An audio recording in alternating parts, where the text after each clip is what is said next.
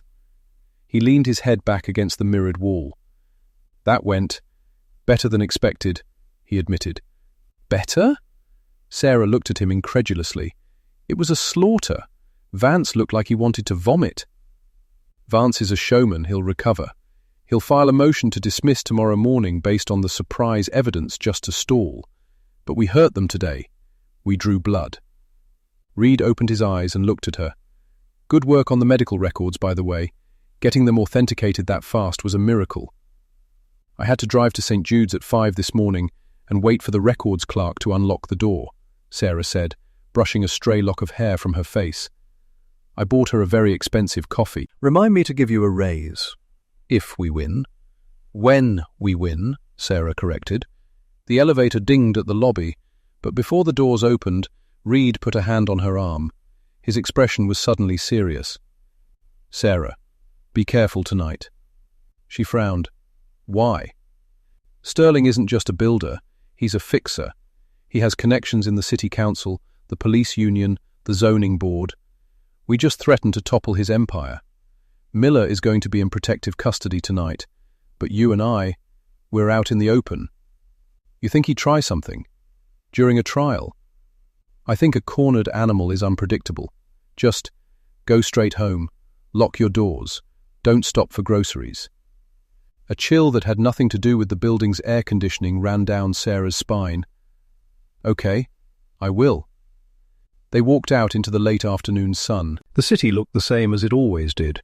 Taxis honking, pedestrians rushing, the smell of exhaust and roasting nuts. But to Sarah, the shadows stretched a little longer. The alleys looked a little darker. She parted ways with Reed at the corner. He hailed a cab to go back to the firm. She decided to walk the 6 blocks to her apartment to clear her head. She needed the air. As she walked, her mind replayed the testimony. The loop of the D, the sharp cross of the T. Miller had said it looked professional, too perfect, a trace. If it was a trace, they needed the original, the source signature. If Sterling had traced Miller's signature, he would have needed a document Miller had actually signed. A timesheet, a previous clearance form, a birthday card, anything. And whoever did the tracing, traces leave indentations. Sarah stopped in the middle of the sidewalk, forcing a businessman to swerve around her with a grumbled curse. Indentations. If the forgery was done in the trailer, on a stack of papers, the pressure of the pen might have transferred through to the page beneath. She checked her watch. 5:15 p.m. The evidence locker at the courthouse closed at 6 p.m. She turned around. Home could wait.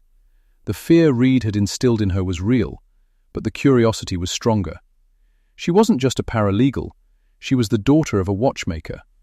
She had grown up looking for the tiniest flaws in the gears, and she had a feeling there was a gear missing in this machine. She jogged back toward the courthouse, flashing her ID badge to the security guard, who looked surprised to see her return so soon. She took the stairs down to the basement, the air growing cooler and smelling of old paper and damp concrete. The evidence clerk, a man named Barney, who had been there since the Eisenhower administration, looked up from his crossword puzzle. Back for more, Sarah? You guys emptied half the shelf this morning. I need to see the logbooks again, Barney. Exhibit 9A through 9F, the daily site logs from the trailer. Barney sighed, adjusting his spectacles. You got a requisition? I'm on the active counsel list. I just need 10 minutes. I don't need to check them out, just view them here. Barney grunted, which was his version of a yes, and waddled into the cage. He returned a moment later with a stack of battered, coffee-stained, spiral-bound notebooks. Sarah took them to the small viewing table in the corner. She put on a pair of cotton gloves. She opened the logbook for March 1993. She flipped to March 14th. The page was mostly empty. 0700, crew arrival. 9:30, Miller injury. Transport to St. Jude. 11, Thorn call to HQ. 4, Sterling on site. The handwriting changed at 4. The earlier notes were in the foreman's messy scrawl. The 1400 entry was neater, sharp. Sarah flipped the page to March 15th. This was the day the steel went up. But she didn't look at the writing. She took a small maglite from her purse, a habit from her days checking watch movements, and held it low against the surface of the paper on the page for March 14th. She was looking for, quote, 464, quote, the impressions left by a pen pressing down on a piece of paper that had been resting on top of this one.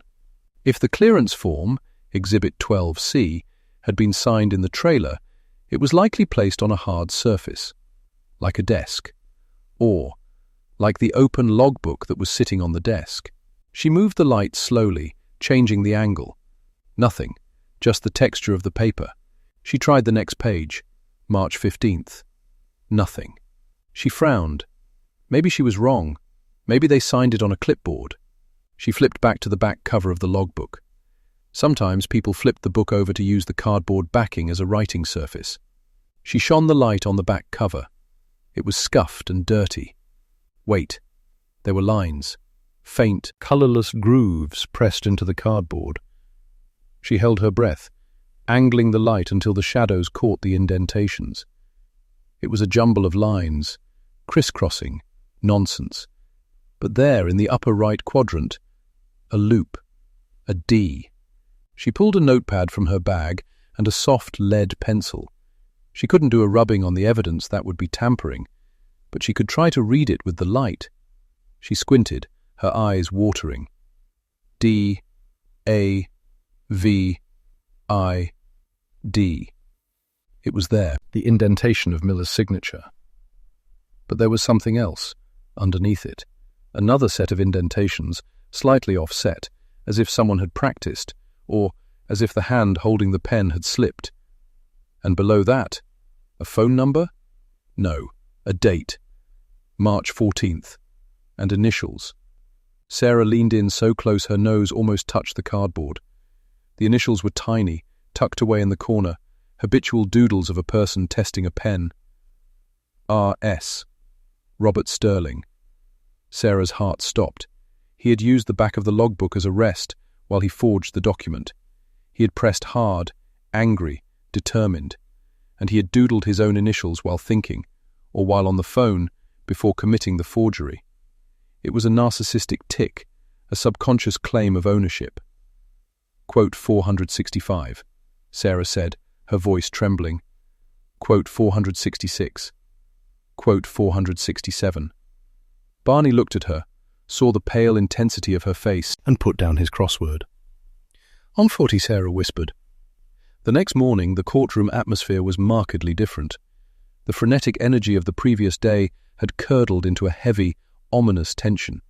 Sterling was there, looking as immaculate as ever, but there was a tightness around his eyes that hadn't been there before. He was whispering constantly to Vance.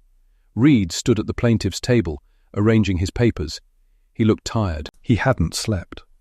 Sarah had called him at 7 p.m., and they had spent the entire night with a forensic document examiner, a specialized expert named Dr. Aris Thorne, no relation to the deceased inspector, who had rushed over to the evidence locker with a high-resolution electrostatic detection apparatus, ESDA. The ESDA results were in a sealed envelope on Reed's table. 471, the bailiff bellowed. Judge Halloway swept in, his robes billowing. He looked grumpy.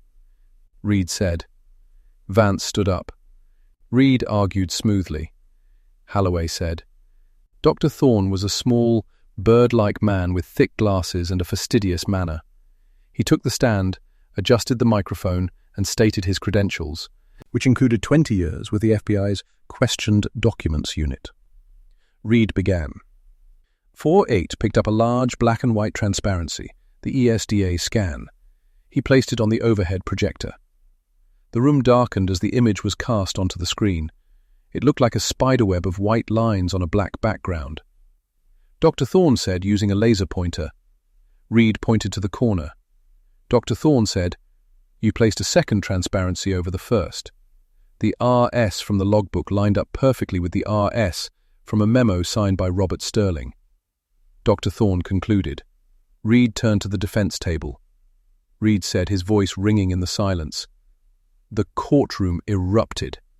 This time, Judge Holloway didn't bang the gavel immediately. He stared at the screen, at the ghostly white lines that spelled the end of a dynasty. Sterling wasn't whispering anymore. He was staring at the screen, his face drained of blood. For the first time, the facade cracked. His mouth opened slightly, a silent gasp of disbelief. He looked at the jury. The schoolteacher was writing furiously. The mechanic was glaring. They didn't see a CEO anymore. They saw a forger. They saw the man who held the pen. Vance slumped in his chair. He knew it was over. The civil case was won. The criminal indictment would follow within the week. Sarah sat back in her chair, the adrenaline finally fading, leaving her exhausted but weightless. She looked at David Miller in the front row of the gallery. He was weeping silently, his head in his hands. Reed caught Sarah's eye. He didn't smile, but he gave a nearly imperceptible nod. "We got him." Reed turned back to the witness. 497. As the judge finally began to hammer for order, demanding silence from the chaotic gallery, Sarah looked out the window. The sky was a brilliant, piercing blue. Somewhere across the city, the broken remains of the bridge still sat in the impound yard, twisted steel and concrete. They couldn't fix the bridge. They couldn't bring back the commuters. But today, finally, the ghosts had spoken, and the living had no choice but to listen. Defense attorney Vance stood immediately, his chair scraping harshly against the parquet floor. He did not look at Robert Sterling. He looked solely at Judge Holloway. Vance said. His voice was tight, lacking the theatrical resonance he had employed during the opening statements 3 weeks prior. Holloway said. His ghost smoothed, the problem's judge did not look up from his notes. He was writing something in longhand, his pen scratching rhythmically across the paper. Vance slowly sat down. Beside him, Robert Sterling remained motionless.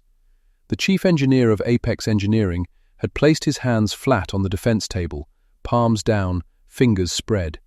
He was staring at the knuckles of his right hand, watching the skin pull tight over the bone. He did not blink when the court reporter cycled the paper in her machine.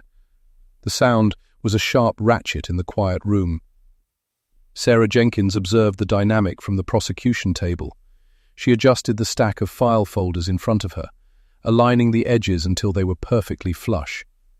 The adrenaline spike from the signature revelation had passed, replaced by the cold, familiar weight of procedural necessity. The thrill of the catch was over. Now came the burden of the record. She opened her notebook to a fresh page, dating it, May 12, 1994, closing arguments. Prosecutor Reed stood. He did not walk to the jury box immediately. He stayed behind his table, organizing 3 distinct piles of paper. He picked up the first pile. It was heavy, a bound collection of invoices. Reed began. His tone was conversational, almost dry. He was not speaking to inflame. He was speaking to explain. Reed walked to the center of the well. He held up the first document. He set the document down on the railing of the jury box. He picked up a second piece of paper. It was a yellow carbon copy, crinkled at the edges. Reed continued. Sarah watched the jury. The schoolteacher in the second row was nodding slowly. She wasn't looking at Reed. She was looking at the document on the rail. The sheer banality of the paper, a yellow receipt, was more damning than a weapon. It was proof of a transaction. Reed turned toward the defense table. We heard a lot about seismic activity. We heard theories about microtremors that supposedly weakened the foundation. We heard allegations that subcontractors sabotaged the site. But earthquakes leave geological records. Saboteurs leave physical traces. There were none. Reed walked back to his table and picked up the third item. It was the logbook. What we do have is a decision, Reed said. A decision made in a boardroom to save 12% on material costs. A decision that required a cover-up. When David Miller, the junior inspector, tried to flag the discrepancy in the safety stamps, he didn't just lose his job. His identity was co-opted. His signature was forged to authorize a load test that should never have happened. Reed placed the logbook gently on the defense table, directly in front of Sterling. Sterling flinched, a microscopic tightening of the jaw. Robert Sterling didn't fail to notice the steel was wrong, Reed said, his voice dropping an octave, forcing the room to lean in. He ordered it, and when the timeline got tight, he signed the safety clearance himself. This wasn't an accident, it was accounting. It was a calculation that the cost of the steel was higher than the risk to human life. Reed sat down. The silence that followed was not dramatic. It was heavy, like the air before a storm. Vance stood for the defense. He looked tired. He buttoned his suit jacket and walked to the podium. He did not use any props. "We are looking for a villain," Vance said softly. "It is human nature. When tragedy strikes, we want a name. We want a face. Robert Sterling is that face today." Vance gestured to his client. "Mr. Sterling is an engineer. He manages thousands of moving parts, thousands of documents. The prosecution wants you to believe that he personally oversaw a conspiracy to downgrade materials. But we have seen the organizational charts. Apex Engineering had 5 layers of management between Mr. Sterling and the procurement office. The memo regarding cost-saving measures was a general directive, standard in any recession-era construction project. It was not an order to break the law. Sarah wrote in her notebook, "Defense strategy shift. Incompetence over malice. Diffusing responsibility." As for the signature, Vance continued, Dr. Thorne's technology is impressive, but it is new, and even if you believe that Robert Sterling handled that logbook, does that prove he knew the steel was deficient? Or does it prove he was a manager trying to clear a paperwork backlog so his men could get paid? Negligence is a failure to act. It is not murder. Robert Sterling may be guilty of trusting his subordinates too much, of trying to keep a project on schedule, but he is not a criminal mastermind. Vance spoke for another hour, looping through the technicalities of corporate hierarchy, trying to drown the simple facts in a sea of complexity. But Sarah could see the fatigue in the jury's eyes. They weren't confused, they were bored. And in a case about bureaucracy, boredom was dangerous for the defense. It meant the jury had already made up their minds and just wanted to go home. When Judge Holloway finally dismissed the jury for deliberation, it was 4:15 p.m. The deliberation room was soundproof, but the waiting room for the legal teams was not. It was a stark beige corridor with fluorescent lights that hummed with a persistent, insectile buzz. David Miller sat on a wooden bench, his elbows on his knees. He was wearing the same grey suit he had worn every day of the trial. It was slightly too large for him, the shoulders bunching up near his neck. Sarah stood by the vending machine, watching the coils hold a bag of pretzels in suspension. She put a quarter in, pressed a button, and the coil turned. The pretzels fell. The mechanical sound was loud in the empty hallway. Miller asked. He didn't look up. Sarah retrieved the pretzels, but didn't open the bag. She walked over and sat next to him, leaving a respectful distance of 2 feet between them. Sarah said. Miller said. Sarah replied. Miller rubbed his face with both hands. Sarah said. She kept her voice flat, factual. She wasn't offering comfort. She was offering a projection based on data. Once the verdict is read, you aren't the whistleblower who caused trouble. You're the inspector who was right. The Department of Transportation is already drafting new guidelines based on your testimony regarding the stamp procedure. You're going to be the standard, David. Miller looked at her. His eyes were red-rimmed. And Sterling? Sterling is a relic, Sarah said. She looked down the hall toward the closed double doors of the courtroom. Whatever happens in that room, the industry has already shifted. We've audited 4 other Apex sites since this trial started. They're clean. They're scared. Fear is a very effective quality control mechanism. They sat in silence for another 3 hours. The sun moved across the high windows of the hallway, stretching the shadows of the bench across the linoleum. At 7:30 p.m., the bailiff opened the double doors. They have a verdict, he said. The courtroom felt smaller at night. The gallery was packed, but the air was still. The artificial lighting cast long, harsh shadows against the wood paneling. Sarah took her seat. She opened her notebook. 7:42 p.m. Jury returns. Robert Sterling stood, He smoothed his tie. It was a reflex, a muscle memory of a man who was used to being in charge. But his hands were trembling. He clasped them behind his back to hide it. Judge Holloway entered. The ritual was performed. The standing, the sitting, the hushed rustle of fabric. "Madam Foreman," Holloway said, "has the jury reached a verdict?" The foreman was a woman in her 50s, a librarian from the suburbs. She stood holding a single sheet of paper. She looked over her reading glasses at Robert Sterling. She did not look away. "We have, Your Honour." "Please read the verdict." Sarah clicked her pen. She prepared to write. "On count 1, falsification of safety records, we find the defendant, Apex Engineering, guilty. On count 2, falsification of safety records, individual liability regarding Robert Sterling, we find the defendant guilty." Sterling closed his eyes. He swayed slightly, like a tree in a sudden gust of wind. Vance reached out and gripped his elbow to steady him. On count 3, gross negligence resulting in infrastructure failure, guilty. On count 4, involuntary manslaughter. The foreman paused. The room seemed to vacate of air. "Guilty." Sarah exhaled. It was a slow, controlled release of breath. She wrote "guilty" on all primary counts in her notebook. She underlined it twice. On count 5, the list went on. 14 counts, 14 guilties. It was a rhythmic dismantling of a career, a corporation, and a man. When the foreman finished, the silence returned, absolute and terrifying. Judge Holloway removed his glasses.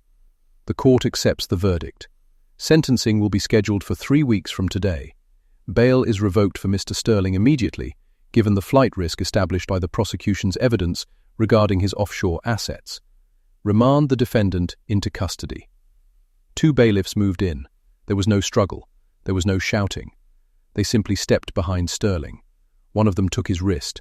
The click of the handcuffs was distinct, a metallic finality that echoed off the high ceiling. Sterling looked at the gallery. He looked at David Miller.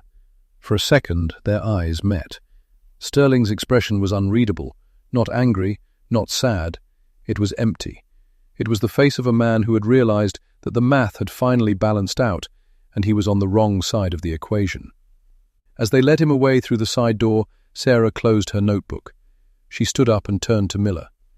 "It's done," she said. Miller was crying. He wasn't sobbing. Tears were simply running down his face, unbidden. He nodded, unable to speak.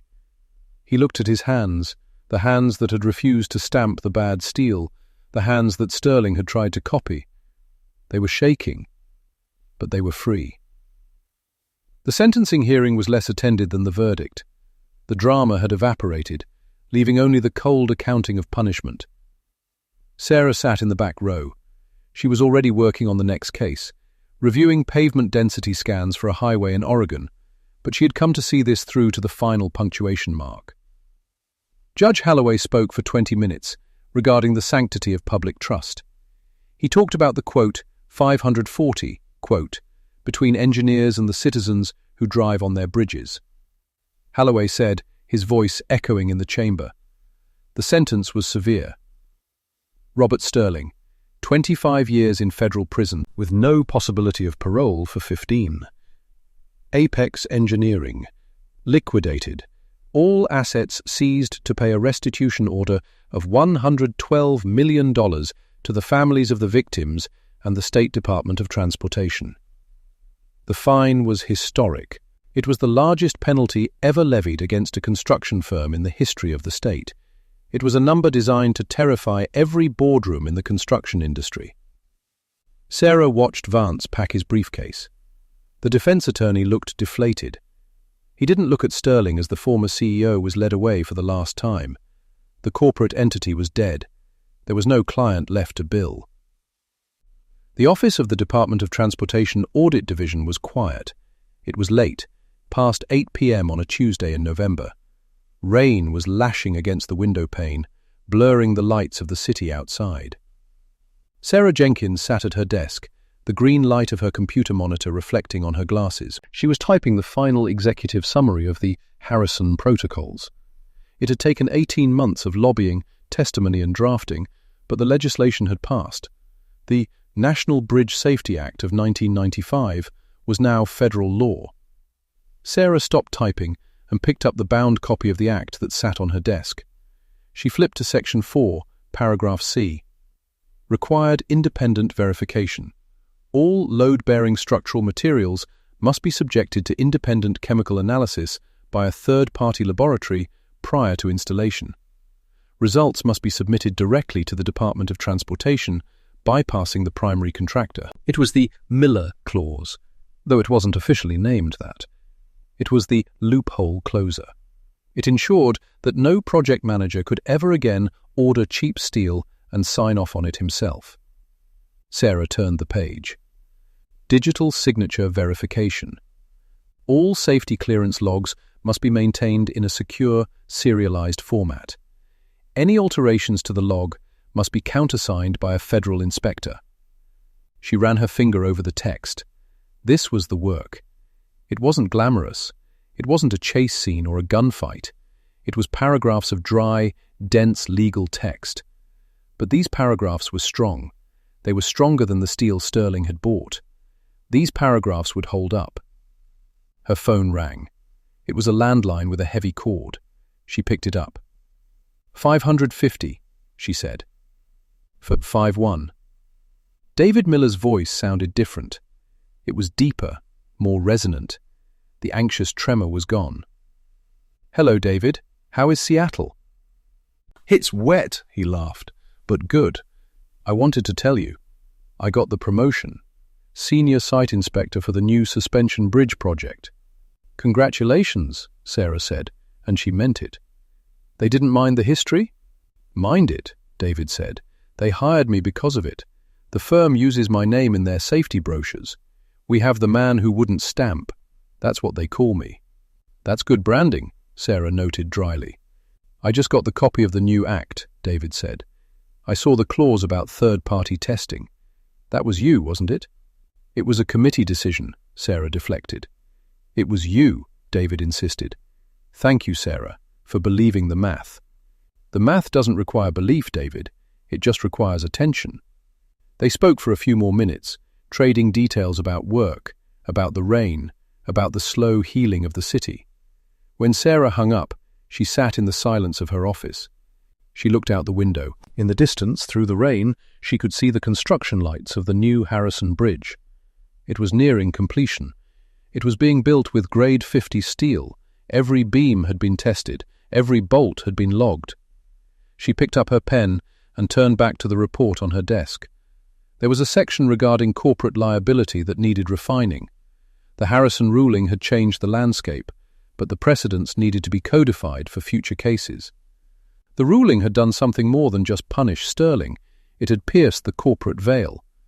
For the first time, the law had stated clearly that a corporation could not shield an individual from the consequences of technical negligence. If you signed the plan, you owned the disaster. Sarah began to write. The judgment rendered in the People versus Sterling establishes a definitive legal precedent.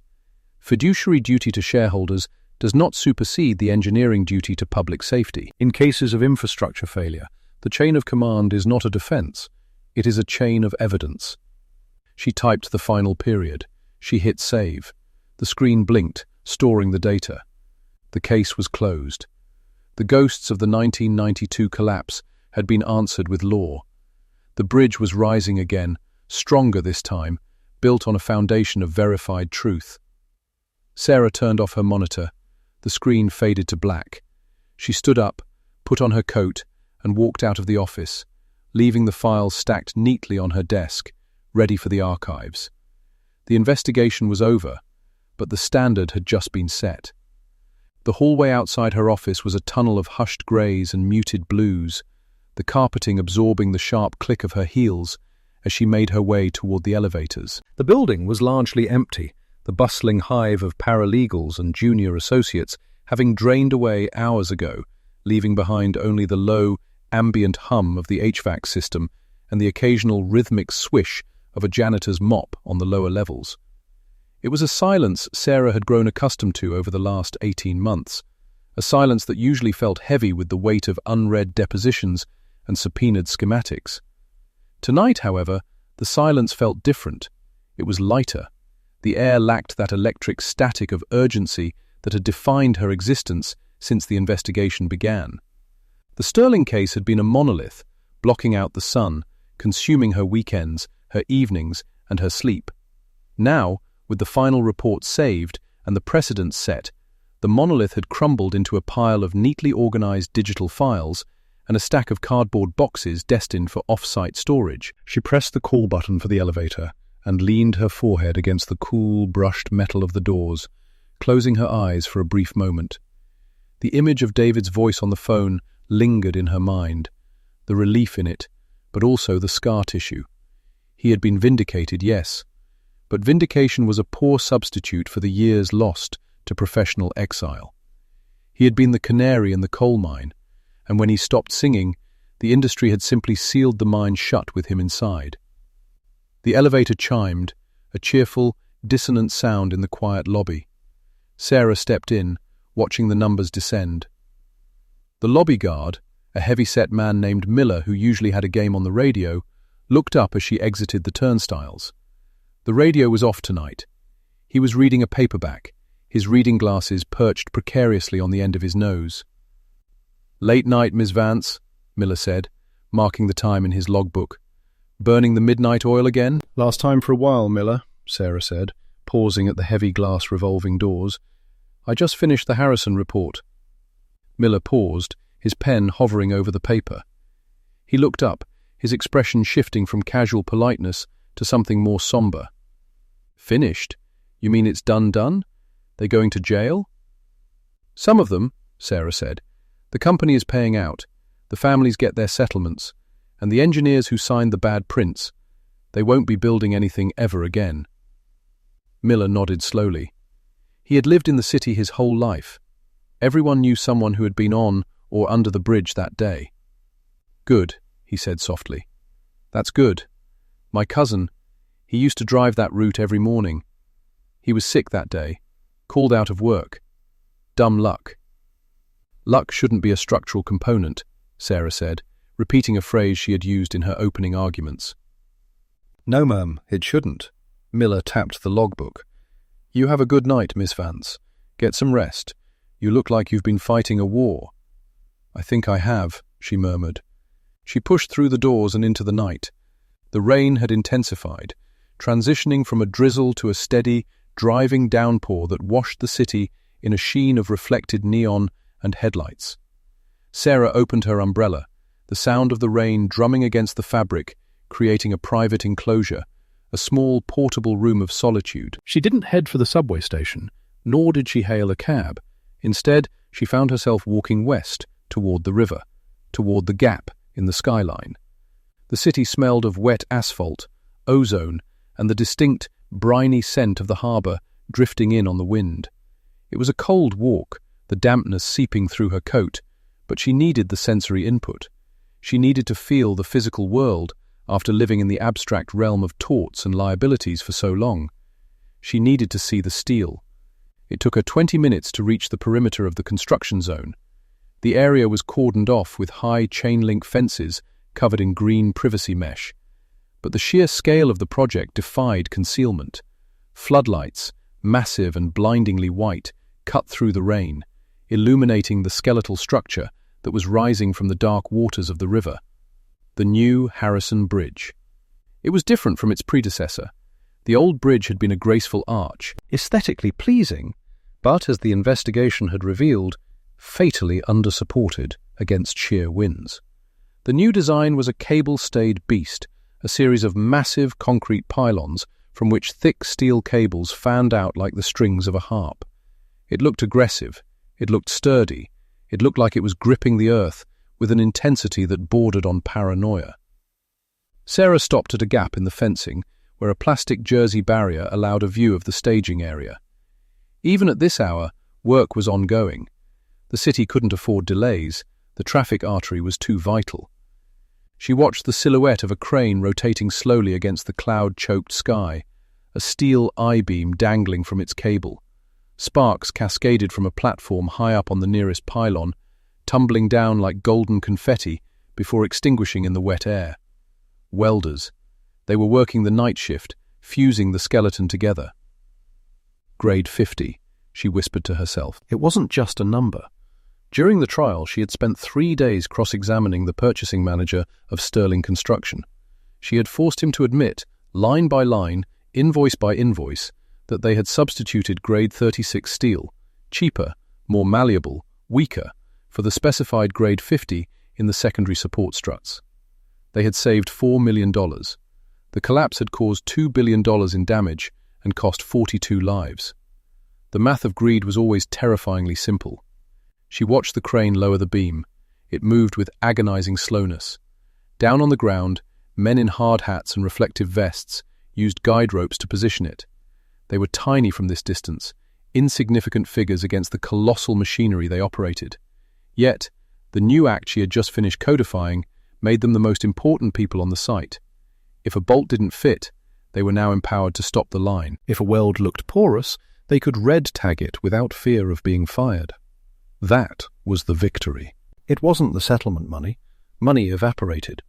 The victory was the transfer of power from the boardroom to the job site. A pickup truck with amber warning lights idled near the gate, and a man stepped out, holding a clipboard protected by a plastic cover.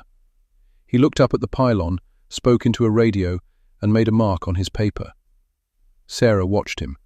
In the old world, the world before the collapse, that man would have been pressured to ignore a discrepancy if it meant delaying the concrete pour. "Time is money," the Sterling executives had emailed each other. "Make it work." Now, that man on the ground was the final arbiter. If he didn't sign, the concrete didn't flow. She felt a strange tightness in her throat. It was a mixture of grief and pride. She thought of the quote 581 again. It was an old legal fiction, the idea that a corporation was a person separate from the people who ran it. It was a shield that allowed executives to make decisions that killed people while keeping their own hands clean, protected by limited liability. The Harrison ruling had taken a welding torch to that veil. The judge's summary judgment, which Sarah had drafted the core arguments for, stated that when technical decisions involving public safety are overruled by financial decisions, the protection of the corporation dissolves. The CEO of Sterling was currently under house arrest, awaiting trial for involuntary manslaughter. That had never happened before in a case of industrial negligence of this magnitude. The wind picked up, whipping rain under her umbrella, stinging her cheeks. She shivered, but she didn't turn away. "You got it right this time," she said to the bridge, to the rain, to the ghosts. She remembered the box of evidence photos she had kept in the bottom drawer of her desk, the ones she never showed the jury because they were too graphic, too heartbreaking. The twisted metal, the crushed sedans, the children's car seat lying on a fractured slab of pavement. She had looked at those photos every morning before starting her work. They were her fuel. Now, looking at the massive, over-engineered pylon rising from the water, she felt the fuel burning out. The engine was stopping.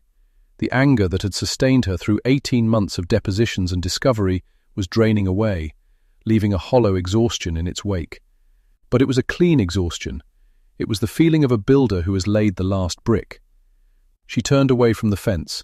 The city behind her was alive, a grid of lights and movement.